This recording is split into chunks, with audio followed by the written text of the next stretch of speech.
যেই গণমাধ্যম আজকে আপনার প্রশংসা করছে, সেই সংবাদ মাধ্যম দীর্ঘ সময় আপনাকে খাম্বা বলেছে, আপনাকে ডাকাত বলেছে, হনন করেছে। সুতরাং নতুন বন্ধুরা আপনার বন্ধু না, চুপ্পুর বন্ধুরা আপনার বন্ধু না। আপনার বন্ধু তারাই যারা 16 বছর গুম খুনের শিকার ছিল, যারা 16 বছর সংবাদ প্রকাশ করতে পারে নাই, যারা সংবাদ প্রকাশ করার কারণে যাদের উপর আক্রমণ। সুতরাং বন্ধু চিনতে ভুল করবেন না।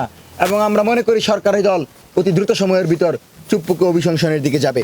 সম্মানিত সাংবাদিক বন্ধু, আমরা সতর্ক করে দিচ্ছি, বিশাল ও স্বৈরাচারের জনক শেখ মুজিবুর রহমানের কৃতিত্বপূর্ণ নাম খ্যাতি থাকা সত্ত্বেও তার পরিবারকে ক্ষমতা থেকে সরানোর জন্য ছাত্র জনতার কিন্তু সময় লাগে নাই।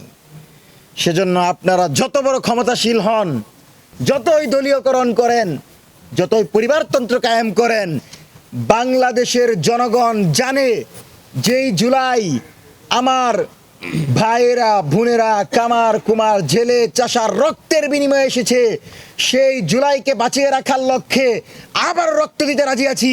কিন্তু আমাদের এক ফোঁটা রক্ত থাকতে বাংলাদেশের জুলাইকে নষ্ট হতে দিব না। এবং জুলাই সনদের বাস্তবায়ন ছাড়া আমরা কোনো বিকল্প দেখছি না।